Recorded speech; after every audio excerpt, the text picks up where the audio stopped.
People often say that this guy's watching over me, that photo right there, but I digress. Okay guys, I got some energy.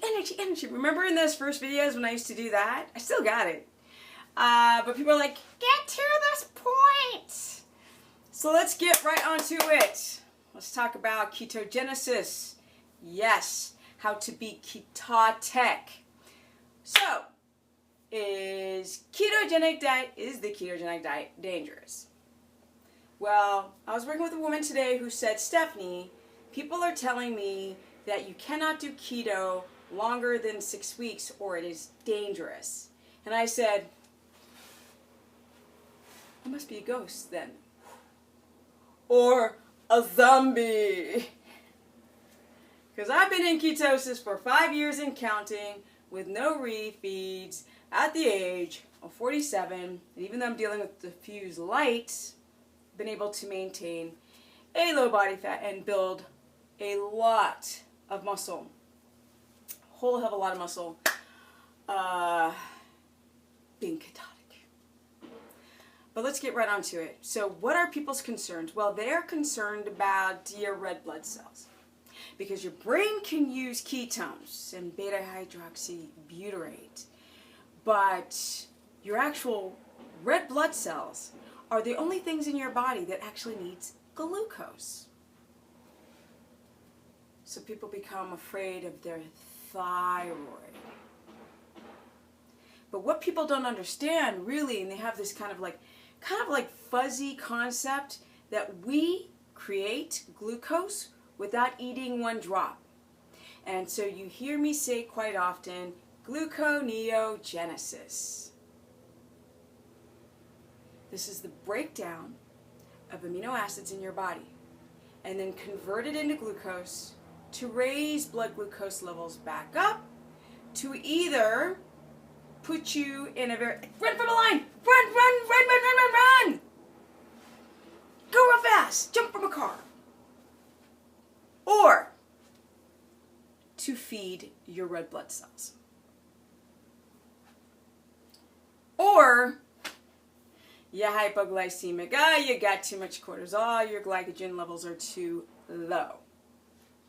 So, what people need to understand is that if you are showing symptoms of your hair thinning, you so freaking exhausted or depressed, and it lasts longer than 10 days, if you have hypoglycemic responses where you get shaky if you cut your carbohydrates down, and you're not refeeding every couple of hours like you once did, then you have to reconsider what you're doing.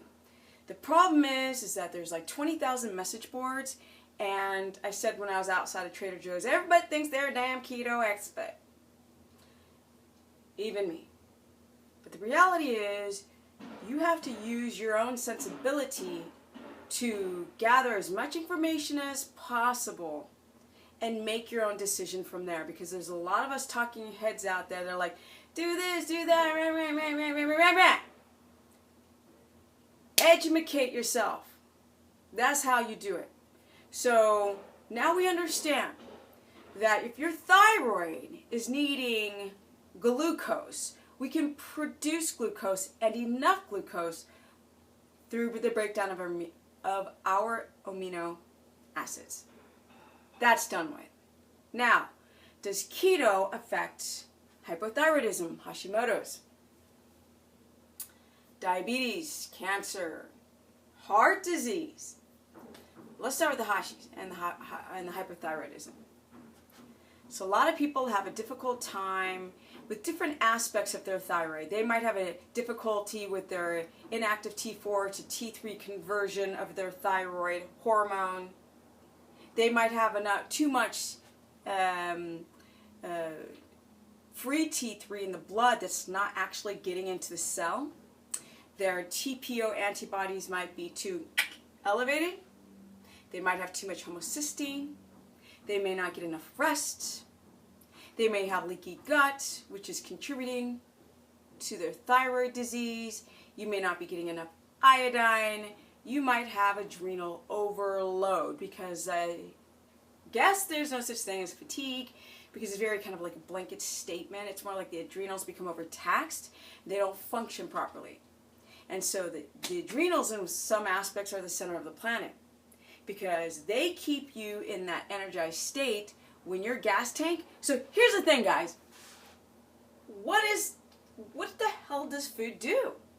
So if you are on a carb diet, your body's going to break down the carbohydrates into glucose, and your body's going to fit it into the bloodstream so it can travel around and give nutrients to the cells so you can build, repair, and have energy. You're also going to put gasoline in your glycogen storages, which are in your muscle and your liver. So basically the glycogen storages here are, for getting up and moving and being like energy, energy, energy.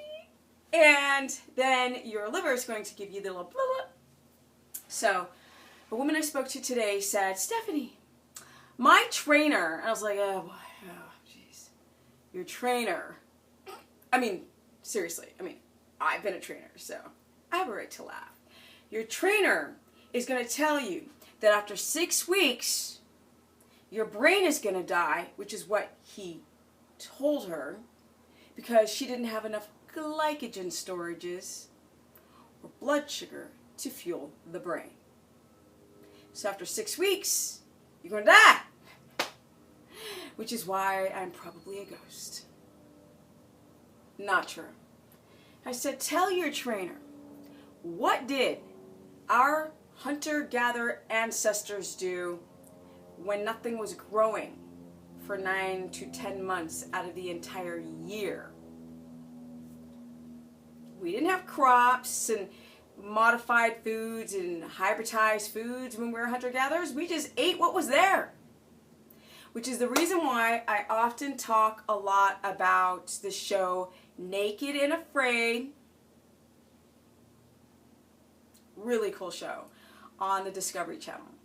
Really lame title, but obviously the title is to get people's attention. But it kind of turns people off because it sounds so cheesy. But the reality is it's about these survivalists. Many of them are trained in survival, and so they're going to put them, a male, female, together who don't know each other, and stick them out in the tundra in the worst conditions with no water, no food, and no clothing, and go, survive! Go for it! And literally, they are jacked. They are finished. They are struggling. I'm surprised the show is still on because there's got to be some freaking lawsuits on that biatch because people almost die on that show. You can really see what happens when somebody goes on the show who has a weakened immune system because they are more likely to catch the viruses and the fevers that another person wouldn't. But the point is, some of them are like herbologists. They know about plant species. And you know how much food they're able to gather if they're not on a coconut island?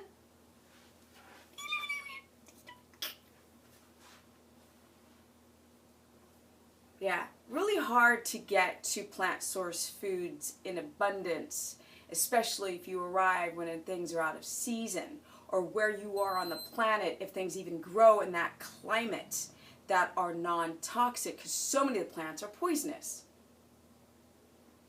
So tell your trainer that if you take away all of his supermarket food and put his ass in the jungle, I'm sorry, how are you going to survive getting your carbohydrates from this much carbohydrates in a day?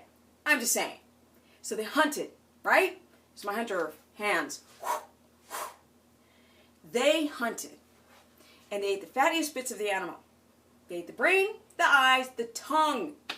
They would take open the bone marrow, get that yummy stuff out. The heart, the intestine. They went for the softer bits first, especially if they had a lot of game. They were in freaking ketosis. Because the fatty bits of an animal have the chunky motherload vitamins. The fat-soluble vitamins that lodge within your own body fat and give you nutrients over time. And then you go to the liver. And then you go to the marrow. And you've got zinc, magnesium, iron. You've got the fats, you've got B12. You've got so many properties. I can't think of them all right now. But the point is that it's more nutrient dense. A healthy animal where you're eating the bone marrow or the liver than fruits and vegetables combined 100 times that are not genetically modified or hybridized.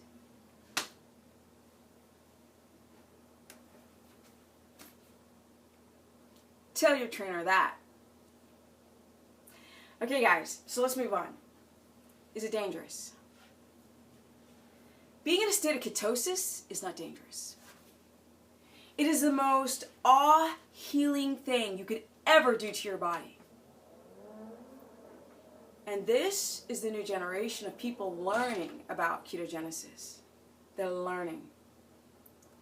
And you guys are starting to watch this video now. You're like on the cusp of something that's going to be huge in a few years.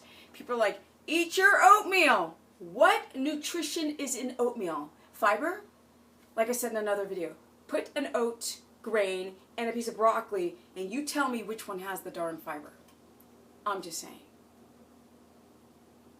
A lot of you people don't understand the blood sugar dysregulation. If you're coming at keto and you're broken, but you don't know you're broken because your adrenals are overtaxed and you're drinking coffee, and you don't sleep well, and you're working and you're stressing and you have gut issues that you don't talk about and you've got gas, you've got bloating, or you're constipated, or your stool is loose, or you have acid reflux.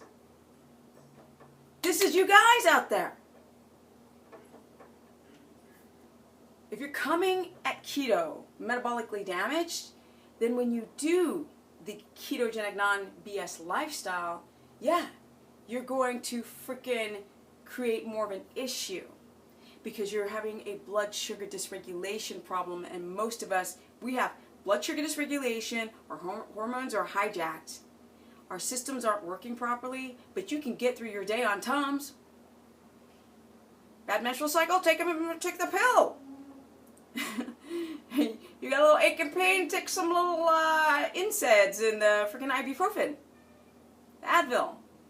So you're able to like band-aid the problem, but then you're walking around with adrenal overload, hypoglycemia, insulin resistance, thyroid, and don't even know it. And then you try keto, and the body's like, danger, danger, Will. It's a problem. Because your body doesn't even know how to use ketones in the beginning. I keep saying this to you guys. You're like, I did that ketogenic protocol, I went online, and voila! Why am I not losing weight? Because you're doing it wrong. And you're not going down the rabbit hole, and you're not trying to find out if you have any metabolic derangement. Most of you have something that you're not aware of. So then you can address that problem as you're addressing keto. Maybe you've got a food sensitivity. You don't even know it. Get rid of the food that is a sensitivity. If you've got acid reflux, if your HCl levels are too low, take some beta-2 HCl. Get some enzymes going. You've been a vegetarian for 10 years. You need the enzymes and the peptides. You need this to digest your food. So you have to go and look at stuff. Is your menstrual cycle a little late, little early, little thick, little too light? You have to look at these things before you try keto. Is your hair getting thin? Can you not sleep at night? Do you have inverted cortisol? Are you awake at night because that's when you're creative? But you're so tired, dude, in the morning. Then when you try keto, you're having problems keto adapting. So no, it is not dangerous. You can heal your adrenals. You can do keto and heal your adrenals and your thyroid. But you have to know what to do. Just don't go online. All that stuff online, those keto diets that you Google are garbage. So is MyFitnessPal. So is the keto calculator. Man, my time's already run out, y'all. You want to learn more? Because I got this. I'm getting people in ketosis. The ones who are willing to do whatever it takes, who don't snivel and cry. StephaniePerson.com. Stephanie the Business